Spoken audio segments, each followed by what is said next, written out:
Good morning, students. This is Harcharan Singh, and you all are welcome to the e-learning portal of Cambridge International School, Dasua.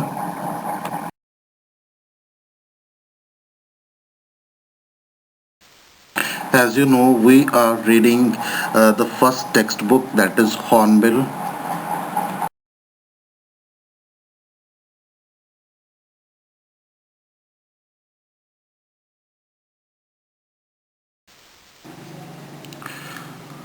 Students, in the previous video, we had done the Lebanon Top, that is the second poem, and it has been written by Ted Hughes. I'm just going to recap the poem. This poem, written by Ted Hughes, the poet tells that there was a Lebanon tree. As I had given you one question in which I had asked, what is Lebanon called in your local language? If we talk about Hindi or Punjabi, the Lebanon tree is called Amaltas. That is a yellow colored hanging flowers, and it has poisonous seeds. The poet tells that there was a Lebanon tree and it was standing still and silent. Its leaves had turned yellow and seeds had fallen down. It was a daytime in the month of September when the tree was standing still. The lifeless tree becomes alive by the arrival of the goldfinch bird. Goldfinch is a small bird. The bird came to feed its younger ones who were on the thickness of the branch. The tree is her shelter. She arrives at the end of the branch with a chirping sound. She further moves to the other side of the branch and takes precautionary movements like a lizard. As soon as she arrives, the younger ones start chirping like a machine, and the tree starts vibrating, and because of the flapping of their wings, and the tree becomes alive and trembles and shakes. After feeding the young ones, the goldfinch bird flies to the other side of the branch. Her dark colored face with the yellow body was barely visible as she vanished behind the yellow leaves. She flew away in the sky, leaving the tree again silent and still. So, the poetic devices that were discussed are used in this poem are, first one is alliteration, that is the repetition of consonant sound like September sunlight or tree trembles. The next poetic device is simile, that is comparison between two things using like or as. The line is sleek as a lizard. Next is metaphor. Metaphor is an indirect comparison between two things. Just like she enters the thickness and a machine starts up. It is the engine of her family, showing her barred face identity mask.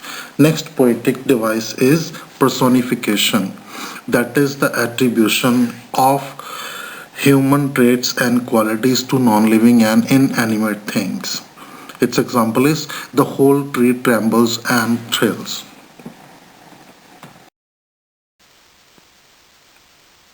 Students, we are going to start the next poem, that is The Voice of the Rain, written by Walt Whitman. This poem is a conversation between the poet and the rain. The poet asks the rain about its origin and about its identity, and the rain describes its whole journey from the beginning till end. You must have read about the water cycle in science. In water cycle, what happens, the water vapors, when with the heat, they rise upward, and when they go into the sky, where they become dense and turn into water vapors, and again come back. uh, the water cycle has been described by Walt Whitman in the form of a poem. in The Voice of the Rain. Again, in this poem, major poetic device that is used is personification. The rain itself tells about its journey. So here we go. The text of the poem is, "And who art thou? Said I to the soft falling shower, which strange to tell gave me an answer, as here translated. I am the poem of earth, said the voice of the rain. Eternal I rise impalpable out of the land and the bottomless sea. Upward to heaven, whence vaguely formed, altogether changed and yet the same. I descend to leave the draughts, atomies, dust layers of the globe, and all that in them without me were seeds only, latent, unborn. And forever, by day and night, I give back life to my own origin and make pure and beautify it. For song issuing from its birthplace after fulfillment, wandering, wrecked or unwrecked, duly with love returns." So, students, this was the text of the poem. Now I am going to explain uh, line to line. The first line is, "And who art thou? Said I to the soft falling shower." And who art thou? Art thou is a very old phrase. That means, who are you? The poet asked, there are two narrators in the poem. The first narrator is the poet, and the second one is the rain. The poet asked, "Who art thou?" means, who are you? The poet asked the rain, "Said I to the soft falling shower." The poet asked the soft shower that was falling. The poet said, "Who are you?" Which strange to tell, the poet said, it's very strange that it gave me an answer. As here translated, and the poet has translated, simplified the answer that was given to the poet by the rain. Rain said, "I am the poem of earth," said the voice of the rain. The voice of the rain answered the poet that it was the poem of earth. Why is it called the poem of earth? Because it is very beautiful. Poem is something that is musical, and that makes things beautiful. So that is why the rain has called itself the poem of earth. Eternal I rise impalpable. Eternal means never ending, always. I rise impalpable. Impalpable means that cannot be touched or that cannot be described.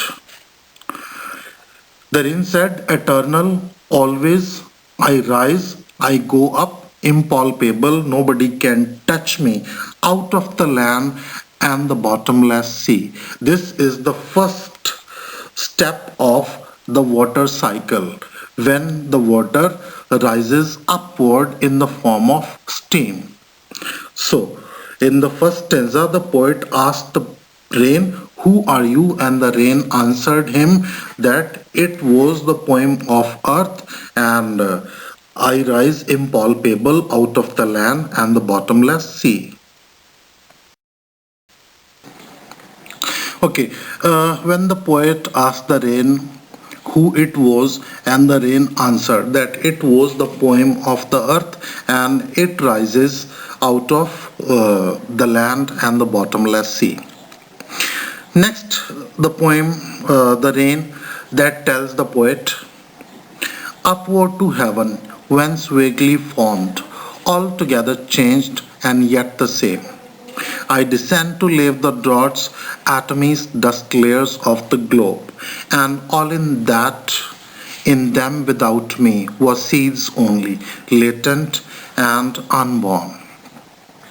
The first line, upward to heaven, that means towards the sky. The water vapors, that is in the form of steam, they go upward towards the sky. Whence means where, and there in the sky vaguely means not clearly, vaguely formed, altogether changed, and yet the same. Now see, here the rain is telling when it goes upward to the sky, it changes, altogether changed and yet the same. What does it mean? The steam take the form of water vapors. That is the change, altogether changed and yet the same. But it's telling it is the same thing, because in steam also and in the water vapors also there is one thing, that is water. So it tells it changes but remains the same. Then the rain tells I descend. Descend means come down. To lave the draughts. Lave means to wash. Draughts means the dryness of the earth. Atomies. Atomies means the smallest particles of the earth and dust layers of the globe. The rain tells that it comes down to give life to the earth. It washes the draughts, atomies, every small particle of the earth, and the dust layers of the globe. The rain tells, and all that in them without me were seeds only latent and unborn. And it tells that when the rain comes, the seeds that were lying hidden or covered under the soil, when the rain comes and rain gives life to those seeds, and those seeds become trees.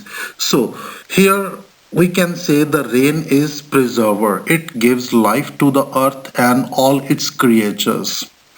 So in this stanza, the rain tells it goes upward, it changes but remains the same. Then it comes down to wash the earth and its every particle and its dust layers. And the rain tells that without it, until it came down onto the earth, all the seeds that were lying hidden, they could not become trees.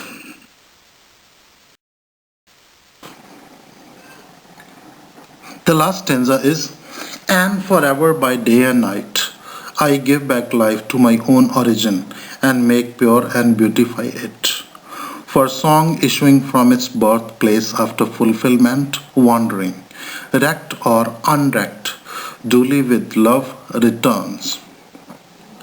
In the last stanza, the rain is telling that forever, whether that is day or night, the rain gives back life to its own origin. Its own origin means where the rain had taken its birth from. The rain was born from ocean, rivers, and other water bodies on the earth. And rain tells, I had taken birth from all these places, and when it comes down on the earth, it gives back life to its own origin and make pure and beautify it. And rain tells that always, whenever it comes down, it makes the earth beautiful and it makes everything pure. It cleans everything. Then in the bracket has been written for song issuing from its birthplace. That means the rain is like a song that takes its birth from. What is the birthplace of a song? The birthplace of a song is the heart of the composer or the singer who has made the song. When the song takes birth from its birthplace, that is the heart of the singer, after fulfillment, it gives him the satisfaction. Wandering, it keeps wandering and is listened to by other people. They enjoy it. Whether somebody listens to it or does not listen to it, whether they wreck it or unwreck. Wrecked or unwrecked means whether that is given consideration. It is cared by people, it is not cared by people, whether people consider it or do not consider it. It goes back to its origin, where it was born. So same is the rain. The rain takes birth, goes up, comes down, whether people enjoy it or do not enjoy. It keeps on going all the time. Students, next is the poetic devices that have been used in this poem. The first poetic device that has been used is personification. As we had discussed personification in the previous poem also, personification is a poetic device in which non-living and inanimate things are given or attributed human traits or qualities. For example, in this poem, the a rain is speaking itself. It says, I am the poem of earth. It's the use of personification.